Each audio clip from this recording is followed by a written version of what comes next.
Združeni narodi so pred leti Mednarodni dan invalidov razglasili z namenom spodbujanja in razumevanja invalidnosti, zavzemanja za njihove pravice in dostojanstvo.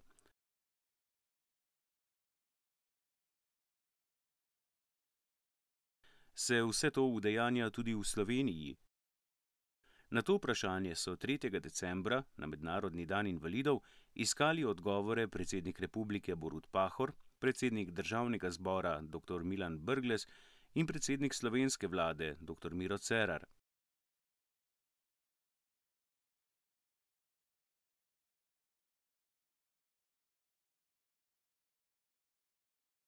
Na skupnem posvetu so gostili predstavnike invalidskih organizacij, ki so izpostavili nekaj stvari, ki jih je Slovenija na področju invalidske problematike v zadnjem letu vendarle uspela izboljšati. Pozitivna stvar, kar se je premaknilo v zadnjih letih od sprejetja zakona o izenačevanju možnosti invalidov iz leta 2010, je bil sprejetje tega tehničnega pravilnika, kjer paraplegikom in tetraplegikom omogočajo, da bo država do višine 85% sofinancirala prilagoditev na ročno upravljanje in pa vstop in izstop iz vozila. To pa je napredek tudi za naše članstvo.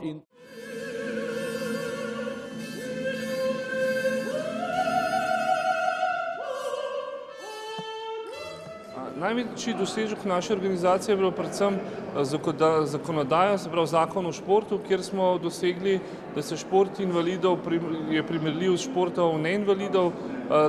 Dosegli smo določene statusne pravice, ki značujejo športnike ne glede na svojo hendikepiranost ali pa nezmožnost.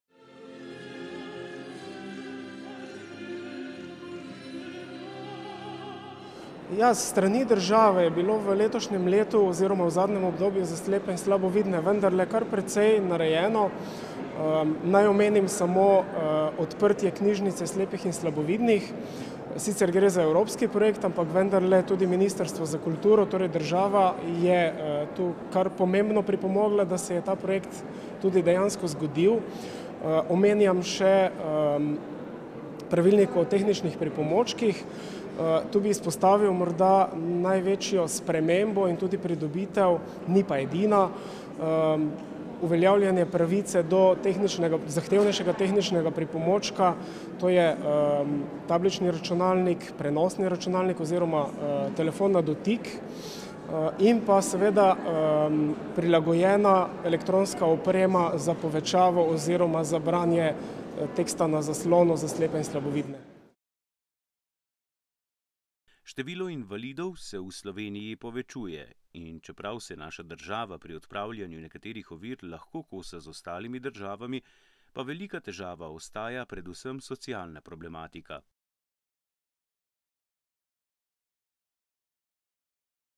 Kje je problem? Problem je, da imamo 30.800 invalidov zaposlenih, trenutno je zaposlenih 6.000 invalidov v invalidskih podjetij, istočasno pa imamo 15,7% po statističnem uradu brezposelnih invalidov. Želja naša je, seveda tudi kot Zveza delovnih invalidov Slovenije, da bi čim več invalidov bilo zaposlenih. To pomeni tudi manj bi stalo državo, več bi šlo nazaj v blagajno, plačevali bi davke, prispevke in socialo. V formalno-pravnem smislu smo invalidi enakopravni državljani, v realizaciji te svoje pravne pozicije pa nismo povsem enakopravni. Torej, to je vrsto, bi rekel, problemov, pomanjkanja finančnih sredstev, prenizka osveščenost, premalo tehničnih pripomočkov in tako naprej in tako naprej. V naši domovini trudimo, da največji manjšini na svetu, invalidom, nesebično... Predvsem za države pričakujemo, da statusno reši naše športnike v bistvu v smislu zaposlovanja v državni upravi in s tem v bistvu poskrbi za statusno pravico naših športnikov in jih izenači v smislu zaposlovanja tudi športniki neinvalidi. Pozivi k enakopravnosti so prihajali z vseh strani. Tudi geslo letošnjega Mednarodnega dne invalidov je bilo Gradimo skupaj Evropo brez ovir.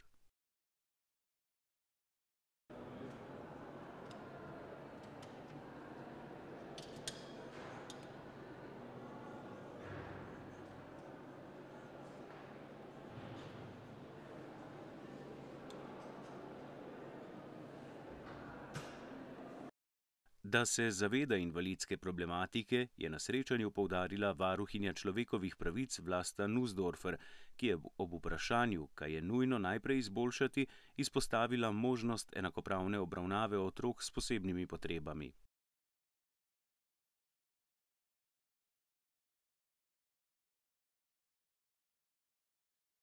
Učni pripomočki in priložnosti v šolskih zavodih bi morali biti dostopni vsem otrokom.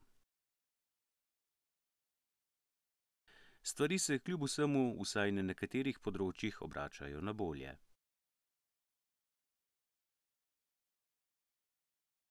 Na varuha človekovih pravic se obračajo številne invalidske organizacije in ugotavljam, da dobivamo pobude z zelo različnih področji.